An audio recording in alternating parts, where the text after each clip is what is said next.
So often games that get dubbed spiritual successors either fail to capture the magic of the original game they're attempting to replicate, or they don't do enough different to stand out on their own, and you would just be better off playing the original. Thankfully, Horizon Chase Turbo succeeds at both of those, taking an old formula and bringing it to the modern age, and might immediately be the best arcade racer ever.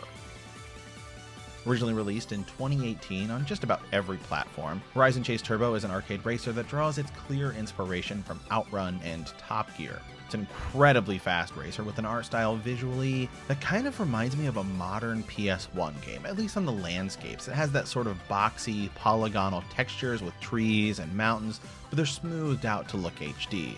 And the choice of pastel colors gives it a really distinctive look that just sort of brings the environments to life. But do not spend too long looking at those visuals, as you will need to consistently focus on the tracks if you want any chance of winning. Because the gameplay in Horizon Chase Turbo is fast, like incredibly fast. Each corner feels like you're taking it at breakneck speeds, though it is balanced so well that you really feel like you have complete control after just a few races. In fact, even taking a corner with a nitrous only feels challenging on the tightest of turns or if you have to weave through traffic, as you can get knocked off course and crash into signs, trees, or other obstacles. Though fortunately, if you wreck, you can recover so quickly that it never feels like you're completely out of the race, and it does make managing your nitrous part of the challenge. Use it on straightaways to blow past some of the competition, or you can save it in case of an emergency, and you can find more throughout some of the races themselves. World Tour is the main attraction here, which has over 100 tracks, and it'll take you all over the world from California to Iceland, South Africa, China, Japan, and more. Fortunately, with the large number of tracks available, each has its own personality and style. You've got everything from sunny beaches to mountains, deserts, night races in the rain, and even volcanoes. And it all just sort of fits the over-the-top style of this game, and it looks great at the same time.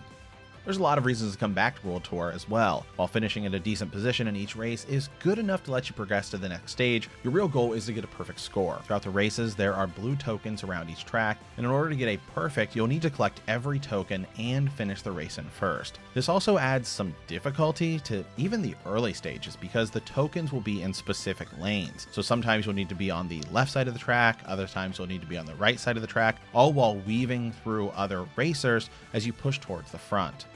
Once you have completed each track, you get a special cup for that country, which unlocks more cars and upgrade parts as you improve your top speed, acceleration, and your fuel tank. And yes, there is a fuel management system in this game, although it doesn't really matter on most races, and you will find fuel throughout the track, though there are a few especially long tracks where it can get a bit scary if you're running out.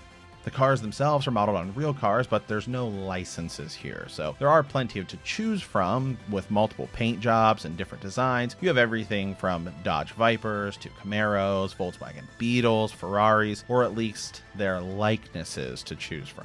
Outside of the World Tour, there's tournaments you can compete in, special races, and the playground sections, which will give you sort of a specific type of event. There's endurance races where you'll have to keep winning or finish at least in a certain place, and after each race, you'll receive an upgrade for your car. The game sounds incredible too. Barry Letch, who composed the music for several 90s racing games, and one of them being Top Gear, is back composing the music for this game with an all-new sort of retro-inspired score for Horizon Chase Turbo, and it's absolutely perfect. The title screen, in fact, is even a modern version of the theme from Top Gear on the Super Nintendo. And the throwbacks don't just stop there. On a recent update, in the Summer Vibes update, they even added the car and the theme from Sega's Outrun. So this really is a game to cure your itch for those old arcade racers. So if you're looking to grab Horizon Chase Turbo, it is available on Steam, Switch, PlayStation 4 for $20, and I have seen it on sale for even less, and there's even updates coming out for it still. In fact, there's an update coming soon, according to the developers, which has F1 cars, so it's certainly worth picking up now or picking up in the future when it receives an update. But either way, Horizon Chase Turbo is an absolutely great time if you're a fan of old arcade races or you're just looking for something new to play.